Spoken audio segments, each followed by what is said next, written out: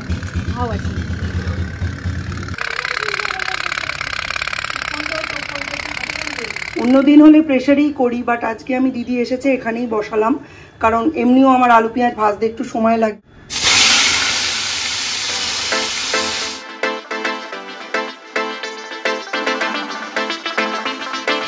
দিদিকে যদি এখন আমি 1 পিস মাংসের ঝোল দিয়ে ভাত দিই, দিদি তো খেয়ে নেবে, কিন্তু আমার নিজেরই খাওয়াতে খারাপ লাগবে। তাই জন্য একটু ডাল সেদ্ধ করলাম, মাছ ভাজবো বললাম, মাছটা ভাজছি। কিন্তু একা দিদি একটা মাছ খাবে না, তখন কি করবে?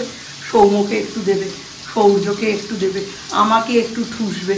ওই জন্য একেবারে 4 পিস মাছ ভাজলাম, প্রত্যেকেরই আলু পেঁয়াজ ভাজা, মাছ ভাজা, ডাল সেদ্ধ, মাংস।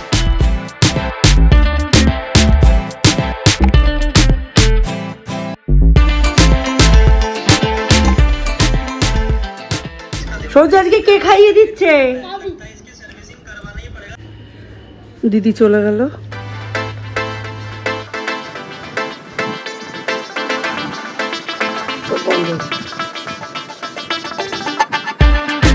বন্ধ করে রাখ।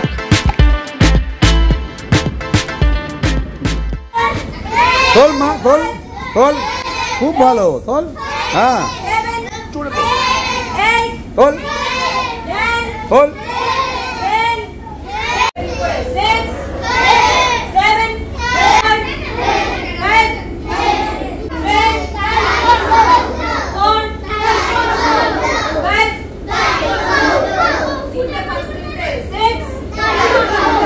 মিস্টার বিশেষ অলরেডি চলে এসেছেন।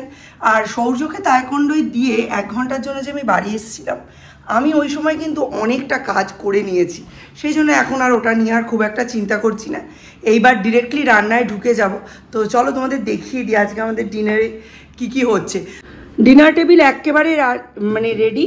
রাত্রের মেনু খুব সিম্পল, ভাত, ডাল, এখানে হচ্ছে 5 মিশালি একটা সবজি, আর নর্মাল মাছের ঝোল, একদম সিম্পল মেনু। আজকের মতো ব্লগটা এখানেই এন্ড করছি। কালকে আবার দেখা হবে নতুন একটা ইন্টারেস্টিং ব্লগে। ততক্ষণের জন্য টাটা, ঘুমোতে যাবো, ঘুমের আগে অবধি কাজ। এই তোষক পাতা রয়েছে, যতক্ষণ না চাদর পাতবো শুতে পারবো না।